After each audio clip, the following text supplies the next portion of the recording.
I've never bass fished in my life. It was all saltwater always. And my sister and I kind of both just mutually agreed that this is something we want to try. My dad kind of thought we were crazy, but he was willing to take on the adventure with us. Welcome to the Woman Angler and Adventurer Podcast, inspiring real women with a passion for fishing in the outdoors to go get their adventure on. Now, here's your host, Master Captain Angie Scott. Hey everyone, it's your friend Angie.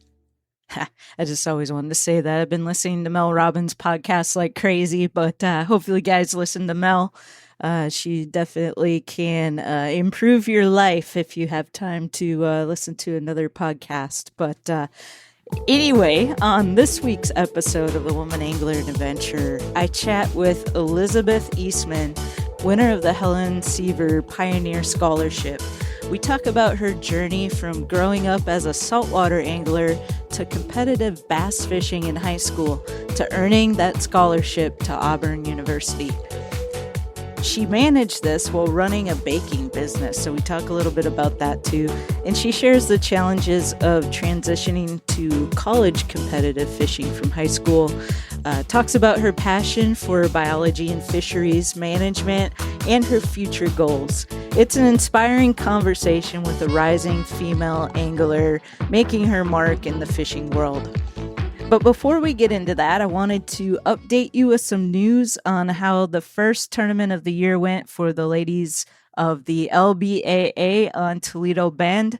There were definitely some nice bags of fish brought to the scales. The weather got pretty treacherous on day 2.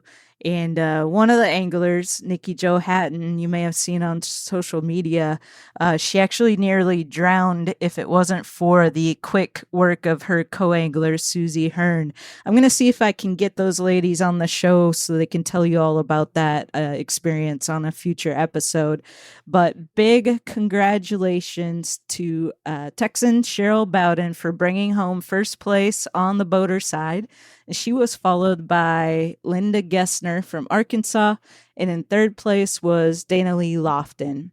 On the co-angler side, I'm super proud for my friend Pam Halwerda for bringing home first place. I've had the pleasure of fishing with Pam several times now, and she's always a joy to have on the boat. Second place was the big hero, Susie Hearn. Congratulations, Susie. And Secret York brought in third place. Despite the weather and that near-death situation, it looked like it was a good tournament, and thankfully, no one was hurt, struck by lightning, or eaten by a gator. Next up is Bull Shoals in Arkansas coming in just a few weeks, and it looks like they have a great lineup of anglers for that event, so stay tuned. All right, let's dive into my conversation with Fairhope, Alabama native Elizabeth Eastman.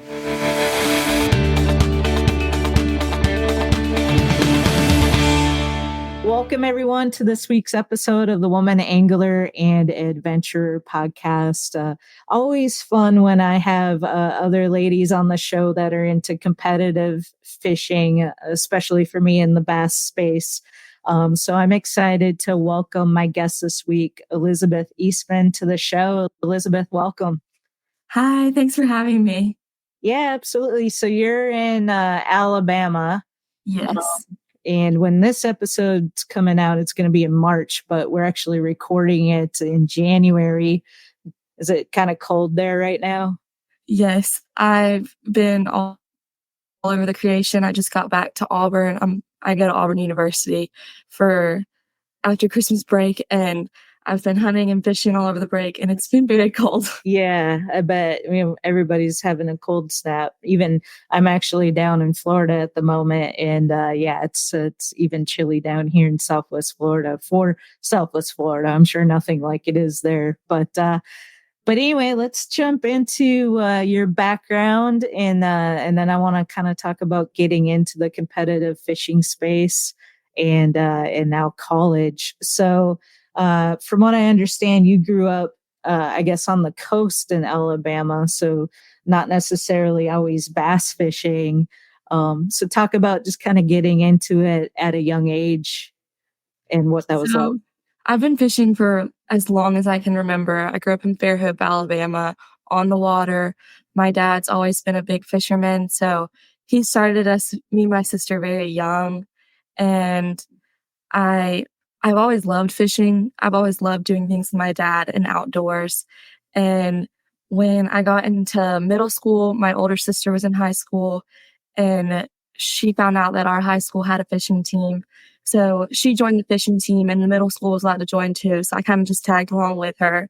And we found out about the bass team, which was something we had never touched with a 10-foot pole. I'd never bass fished in my life. It was all saltwater always.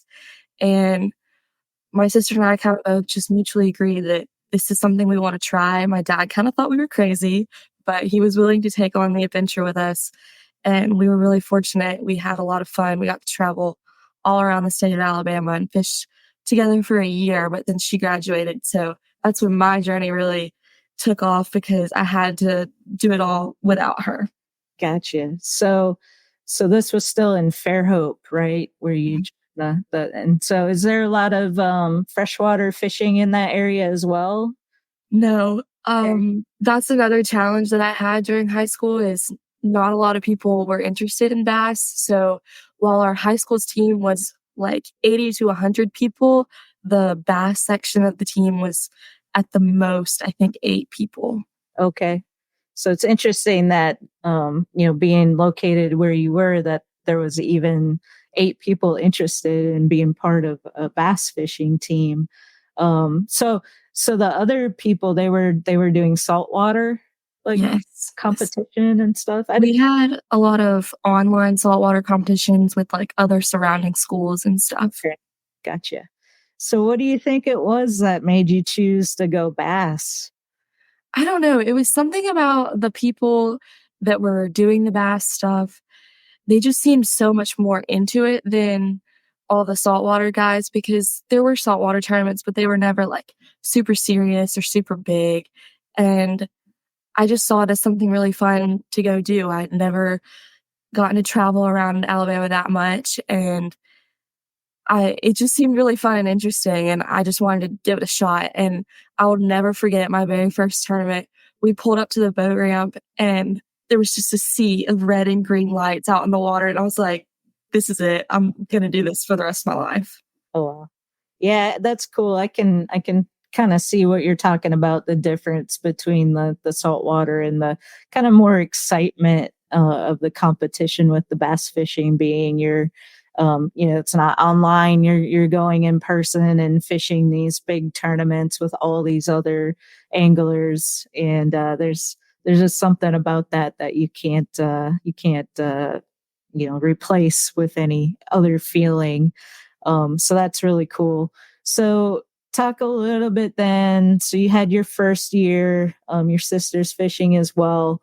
Um, I've had some other like high school, maybe even junior anglers on the show, and it's always so impressive to me because, you're how many tournaments would you say you would fish throughout the school year?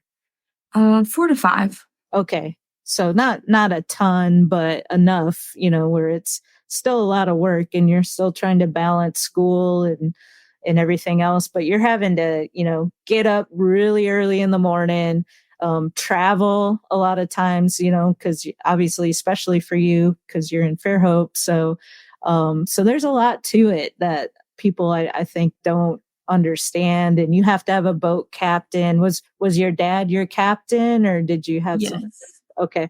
I was really fortunate that my dad was able to we had a bay boat in the beginning, and we fished with that bay boat up until my junior year of high school, and that's finally when we realized that, like, I was really serious about this, and we were able to get a bass boat for fairly cheap because no one wants a bass boat in the salt, and that's really one of the biggest blessings to me is that we were able to make that transfer because that's really when a lot of things changed for me. People were taking me a little bit more serious, and I was able to have the technology that allowed me to succeed more. Yeah. Well, I can totally relate to that as well because I started out fishing with the Women's Pro Bass Tour with a bay boat. And, it's just what I had available. And I love the boat, and they're super fun to drive and easy to maneuver. And, you could still get pretty shallow with it. But after fishing a couple seasons, I realized, hey, this just isn't the best tool to get the job done. And so this last year was actually my first year fishing from an actual bass boat. And I, even realized even more that, yeah, it makes a big difference to have a boat that's designed to do what you're trying to do. And so I can totally relate to that transition. And it's just been kind of fun to have all the storage, that I need for all of my tackle and rods and reels, and the right kind of live well system, and all of that. So it's made a big difference. So congrats on being able to make that transition. So talk a little bit about you mentioned, after your sister moved on, that was kind of when everything really took off for you. Talk about that first year without her. So the first year without my sister, I had a super nice partner and we had a lot of fun together, but we were still learning. I was a freshman in high school. I didn't really know what I was doing at all. And I had a lot of rotation of partners. I never had a consistent partner. Every single year I was getting someone new. And I feel like while that was hard at the time, it was really good for me because it taught me to rely on myself. And it really grew my fishing skills because now that I'm in college, if I had not been able to really grow my fishing abilities in high school, I would not be able to do this right now.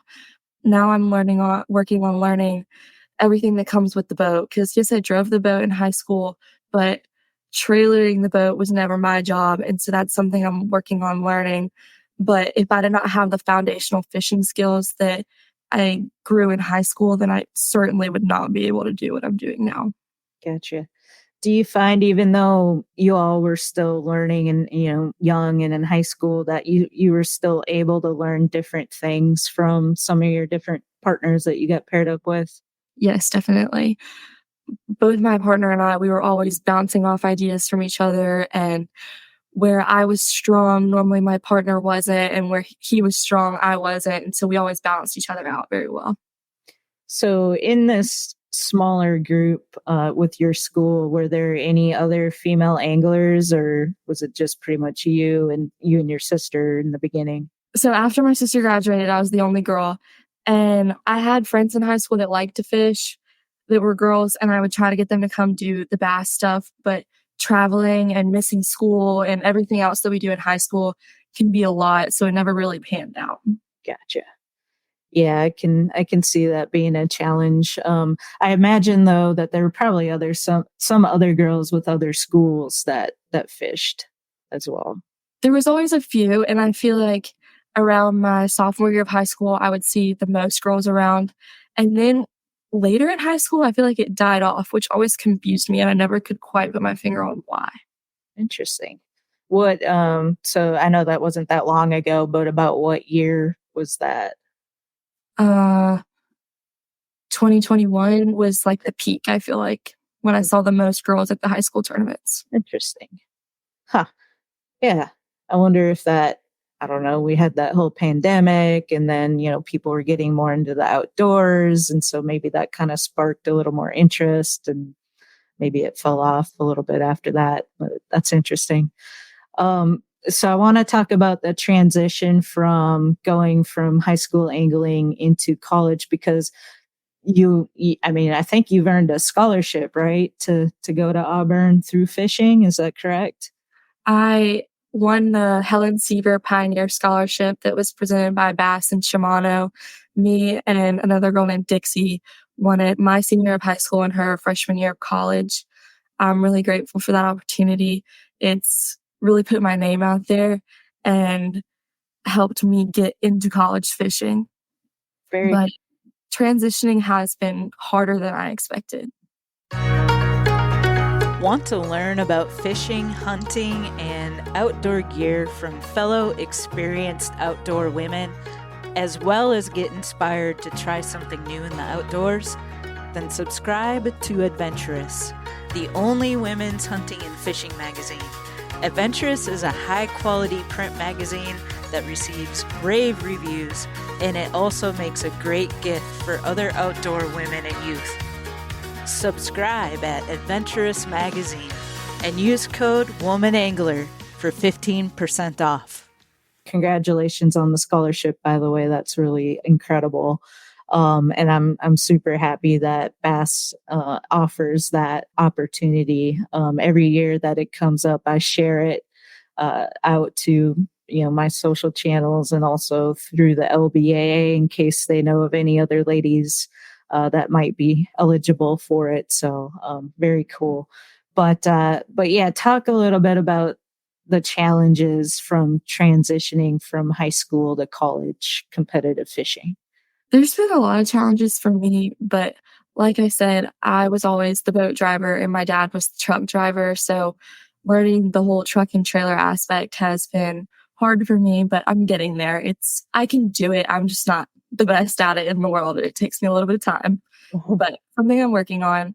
And I feel like I was really focused on learning as many techniques of fishing in high school that that's all I was focused on. And so every other aspect my dad was handling, and I'm so grateful that he did that. But looking back, I wish I would have pushed myself a little bit harder to learn more about map studies and all the other things that go into it, because I'm having to learn all those things now because obviously I'm doing it by myself. And I'm grateful to be at Auburn. All the guys on the team are very, very supportive. They're so nice. Auburn has been very welcoming to me. And I feel like that's another thing that's helped me. But I won't lie, I did think about quitting at one point, but I'm not there anymore. I just had like a little dip in the moment, and I've had amazing people in my life, like my dad and all my other mentors that have helped me get to where I am and learn more so I can be successful. That's awesome. It's so important to have a support team and people that you can reach out to and count on, if you're struggling with something or need help in a certain area. So in case listeners don't really know how everything works. So in high school fishing, you have a boat captain who's driving the boat, right? Or Yes. yeah, you can't drive the boat in the high school realm yet, but you can work the trolling motor and that sort of thing. So I can see how, the map study and stuff like that isn't as important at that point because you're not the one physically driving the boat, making sure that, you're not running it up on some rocks or, things like that. But you do have some say so as to where you're actually going to be going and fishing and targeting the fish. Yeah. And my dad did push me like towards my later years of high school. He'd be like, I'm not making the decision of where we're going next. You are. And I'm grateful for that. But overall, it really ultimately, he would always have like judgment of like, if I was between two spots, he would be like the final say because I loved both of them. And I'm like, I don't know what to do. And he would have like the overarching aspect that just gave me another little extra voice that helped me out. Mm-hmm. Kind of give you a little boost of confidence too, which we can talk about confidence a little bit. I'm sure you know how important of a role that plays in fishing competitively. Talk a little bit about your experience with that. That's something I have struggled with a little bit, especially now I'm surrounded by one of the best teams in the country. Auburn is consistently up there. We just won MLF Team of the Year. And so it's been hard for me to have confidence at some points, but I just have to tell myself, like, I'm here for a reason. I've worked hard for this, and I do have a place in this world, and I have the ability to do this. Absolutely. So are you currently the only female on the Auburn team? I'm not. There's two Okay. other girls in the Auburn team. It's been really great. That's awesome. That's, I'm sure, super helpful. Most any of us coming from, making that transition, um, earning a scholarship would probably at some point, there's this thing called the imposter syndrome where we all wonder, are we good enough? Do we really belong here? And I think having people like you in this type of position, that's the inspiration that other girls coming up need to see that, hey, she's doing this. Kudos to you for sticking it out through a tough time and sticking with it, because that's not always an easy thing to do. And so we're excited to see where it goes for you. I do want to go back just a little bit, though we kind of skipped ahead. I wanted to talk about, in high school you also had something else going on. You had a little bit of a entrepreneurial thing going on there. Talk a little bit about that. So in 2020, during quarantine, I decided I wanted to start a little baking business, and that's really grown a lot for me. I'm still doing it now at Auburn. So I make decorated cookies and cakes, and that was another thing that I had to balance along with my schedule. And I feel like that's even helped me within fishing because it really taught me how to keep a schedule and how to stay organized so I can do everything that I want to do. Wow, it's really impressive, because I'm sure that that's not easy. It's a lot to go along with running a business, even if it's a small business. It's still something that you have to put a lot of time into, on top of your studies and everything else. So super impressive. I did want to touch on, I started fishing with the LBAA, the Lady Bass Anglers Association, back the end of 2020. I kind of dipped my toe in the water going as a co-angler just to see what it was all about, and then jumped in head first with my bay boat in 2021. And that year we got to fish Logan Martin, which was the first time I ever got to fish an Alabama lake. And I really fell in love with it. So talk a little bit about the fisheries that you have access to in Alabama, and maybe if you have one or two favorites that you really like. Alabama is such an amazing state to be in this industry. We're one of the most biodiverse places in the world. And I feel like being from the Salt almost helped me be able to access more fisheries because I never had a home lake and home technique that I was stuck on. So I had to travel and I had to go to places to learn different things. But my two favorite places in Alabama are probably Eufaula and Lake Martin. Very cool. Those are two I have not yet been to, so I would love to. Part of me is kind of tempted to do the Alabama Bass Trail at some point, just so I can get to experience all of those lakes. That's something my dad and I have talked about doing together is the ABT trail. It's the best of the best. I mean, even the pros, some of the pros that fish the big leagues fish the ABT trail. So you really are fishing against the greatest people. Wow. I've had Kay Donaldson on the show before, and I just think the way that that's all come together, and the professionalism and everything is just super impressive. So maybe one day I'll be a part of that. We'll see. It's not too far for me because I'm in Tennessee, so kind of convenient. But also, I just kind of drool over thinking about some of those fisheries there that y'all have access to. So. Very cool. So what do you think? Do you have any plans mapped out for the future, or what do you kind of see this leading to as you continue through college and beyond?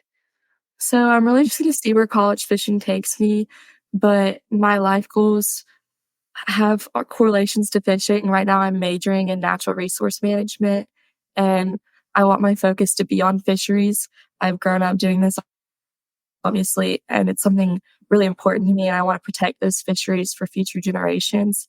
So fishing has in a way shaped literally my whole life.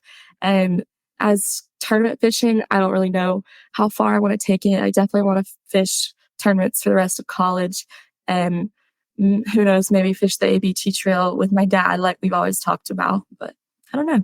Yeah, well, we'll see where it goes. And I think, let's see, you're on Instagram, right? So we'll put a link to your Instagram on the show notes for this. So if people want to kind of follow along, they can go check it out. let's see. Anything else? I do want to give a quick shout out to Shane Ellis, who kind of connected us, a mentor to both of us, really. Shane's a great guide, works a lot on Gunnersville, some on Logan Martin, but super knowledgeable, all the way down to the biology of these fish, up to the best techniques and gear. And so he's been a great resource for me, and really appreciate Shane connecting us for this, because I've enjoyed the conversation. Anything else you want to mention or share? I also want to thank Shane. Shane's been one of my biggest mentors recently. And like you said, he's so knowledgeable, and he's really taught me a lot and given me confidence to keep going in this industry. Awesome. And that's so important. So, well, thank you so much for taking some time out to be on the Woman Angler and Adventure podcast. Hope we can stay in touch, and maybe we'll run into each other down in Alabama at one of these tournaments someday. Thanks so much for having me.